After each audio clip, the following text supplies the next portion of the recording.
I want to say that to everybody that she has asked for anytime you ask for a break, you get a break.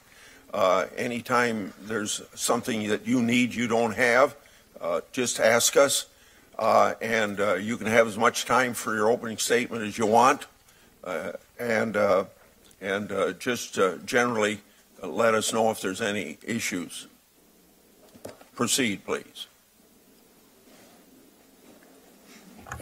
Thank you, Senator Grassley. I think after I read my opening statement, I anticipate needing some caffeine, if that is available. Okay. Can you pull the microphone just a little bit closer to you, please? Okay. Can the whole box go a little bit closer? I'm trying, Senator. No. Okay. Well, then I'll lean forward. Thank you. I could. Thank you. Okay. Is this good? Yeah. Okay.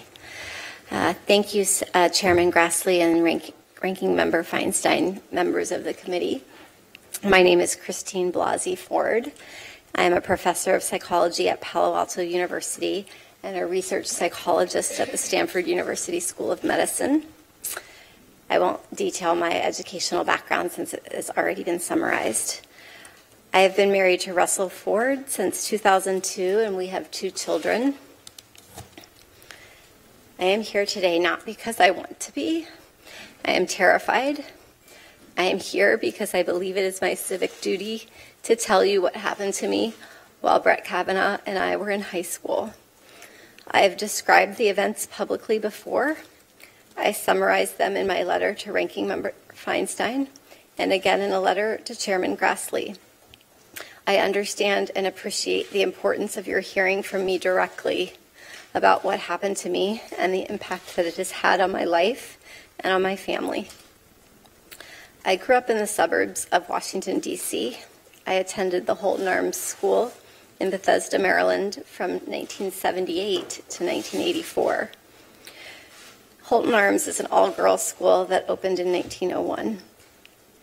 During my time at the school, girls at Holton Arms frequently met and became friendly with boys from all boys schools in the area, including the Landon School, Georgetown Prep, Gonzaga High School, as well as our country clubs and other places where kids and families socialized. This is how I met Brett Kavanaugh, the boy who sexually assaulted me. During my freshman and sophomore school years, when I was 14 and 15 years old, my group of friends intersected with Brett and his friends for a short period of time. I had been friendly with a classmate of Brett's for a short time during my freshman and sophomore year. And it was through that connection that I attended a number of parties that Brett also attended. We did not know each other well, but I knew him and he knew me. In the summer of 1982, like most summers, I spent most every day at the Columbia Country Club in Chevy Chase, Maryland, swimming and practicing diving. One evening that summer, after a day of diving at the club, I attended a small gathering at a house in the Bethesda area. There were 4 boys I remember specifically being at the house: Brett Kavanaugh, Mark Judge, a boy named PJ, and one other boy whose name I cannot recall. I also remember my friend Leland attending. I do not remember all of the details of how that gathering came together, but like many that summer, it was almost surely a spur-of-the-moment gathering. I truly wish I could be more helpful with more detailed answers to all of the questions that have and will be asked about how I got to the party and where it took place and so forth. I don't have all the answers, and I don't remember as much as I would like to. But the details about that night that bring me here today are the ones I will never forget. They have been seared into my memory and have haunted me episodically as an adult. When I got to the small gathering, people were drinking beer in a small living room, family room type area on the first floor of the house. I drank 1 beer. Brett and Mark were visibly drunk. Early in the evening, I went up a very narrow set of stairs leading from the living room to a second floor to use the restroom. When I got to the top of the stairs, I was pushed from behind into a bedroom across from the bathroom. I couldn't see who pushed me. Brett and Mark came into the bedroom and locked the door behind them. There was music playing in the bedroom.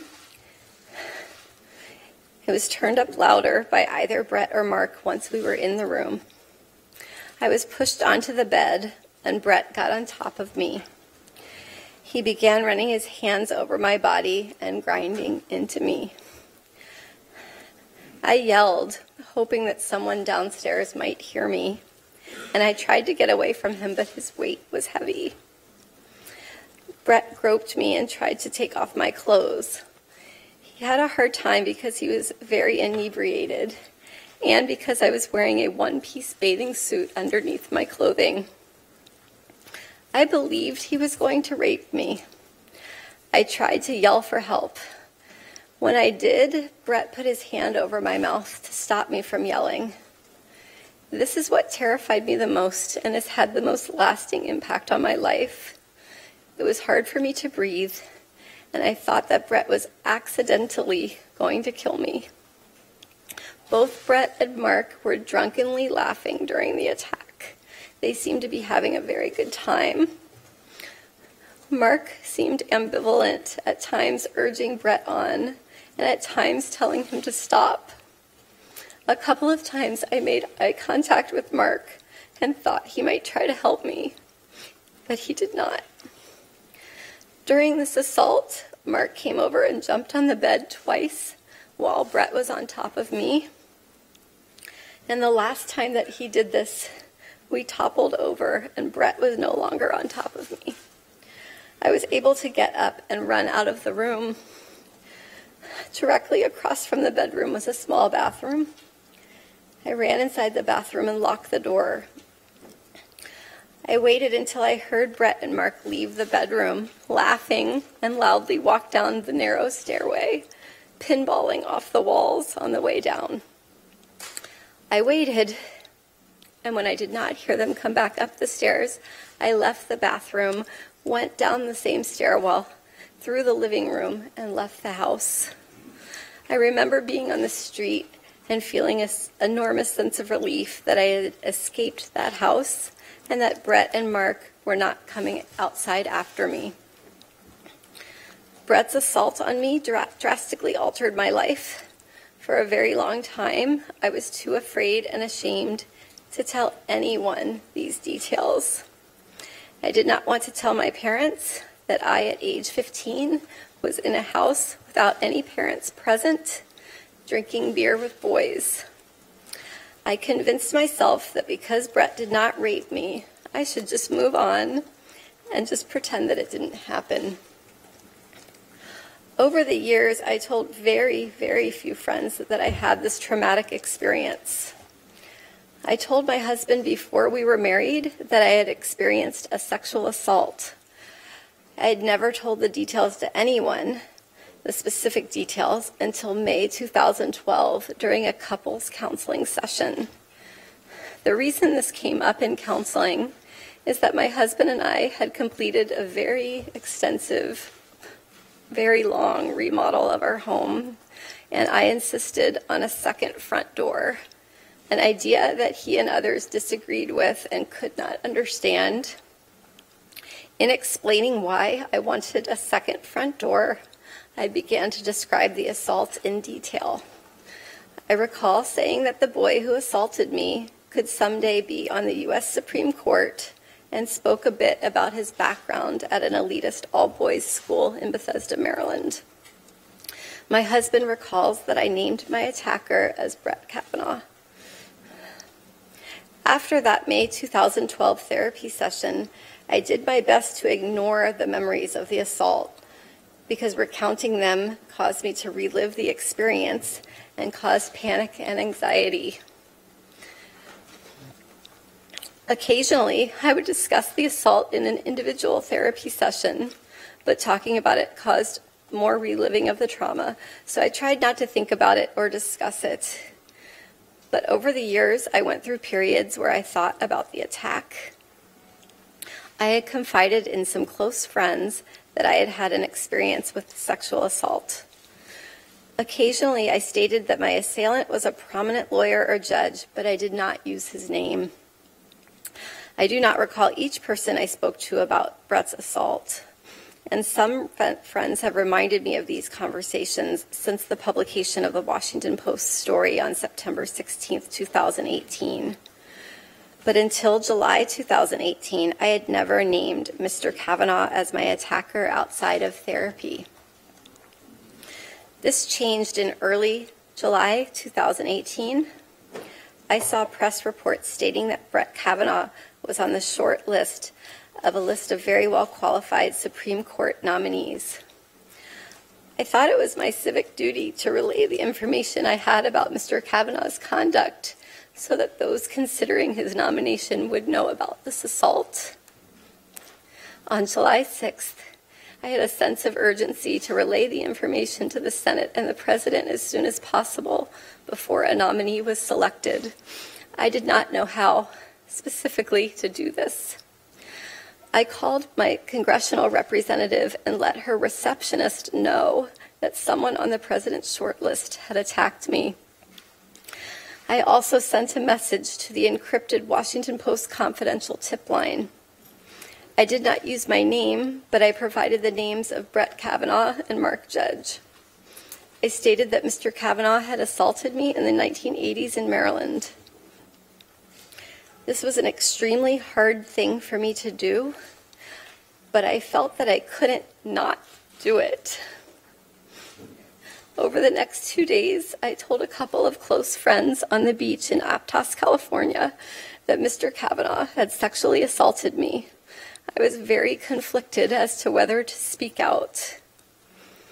On July 9th, I received a return phone call from the office of Congresswoman Anna Eshoo after Mr. Kavanaugh had become the nominee. I met with her staff on July 18th and with her on July 20th, describing the assault and discussing my fears about coming forward. Later, we discussed the possibility of sending a letter to Ranking Member Feinstein, who is one of my state's senators, describing what occurred. My understanding is that Representative Eshoo's office delivered a copy of my letter to Senator Feinstein's office on July 30th. The letter included my name, but also a request that it be kept confidential. My hope was that providing the information confidentially would be sufficient to allow the Senate to consider Mr. Kavanaugh's serious misconduct without having to make myself, my family, or anyone's family vulnerable to the personal attacks and invasions of privacy that we have faced since my name became public. In a letter dated August 31st, Senator Feinstein wrote that she would not share the letter without my explicit consent, and I appreciated this commitment. Sexual assault victims should be able to decide for themselves when and whether their private experience is made public. As the hearing date got closer, I struggled with a terrible choice. Do I share the facts with the Senate and put myself and my family in the public spotlight? Or do I preserve our privacy and allow the Senate to make its decision without knowing the full truth of his past behaviors? I agonized daily with this decision throughout August and September 2018. The sense of duty that originally motivated me to reach out confidentially to the Washington Post and to Anna Eshoo's office when there was still a list of extremely qualified candidates, and to Senator Feinstein was always there, but my fears of the consequences of speaking out started to exponentially increase. During August 2018, the press reported that Mr. Kavanaugh's confirmation was virtually certain. Persons painted him as a champion of women's rights and empowerment. And I believed that if I came forward, my single voice would be drowned out by a chorus of powerful supporters. By the time of the confirmation hearings, I had resigned myself to remaining quiet and letting the committee and the Senate make their decision without knowing what Mr. Kavanaugh had done to me. Once the press started reporting on the existence of the letter I had sent to Senator Feinstein, I faced mounting pressure. Reporters appeared at my home and at my workplace, demanding information about the letter in the presence of my graduate students. They called my bosses and coworkers and left me many messages, making it clear that my name would inevitably be released to the media. I decided to speak out publicly to a journalist who had originally responded to the tip I had sent to the Washington Post and who had gained my trust. It was important for me to describe the details of the assault in my own words. Since September 16th, the date of the Washington Post story, I have experienced an outpouring of support from people in every state of this country.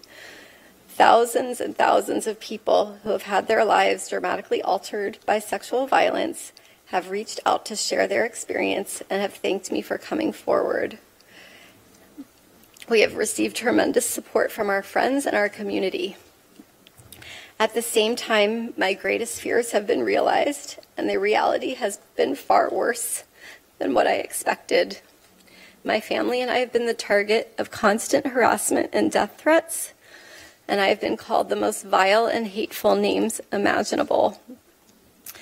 These messages, while far fewer than the expressions of support, have been terrifying and have rocked me to my core.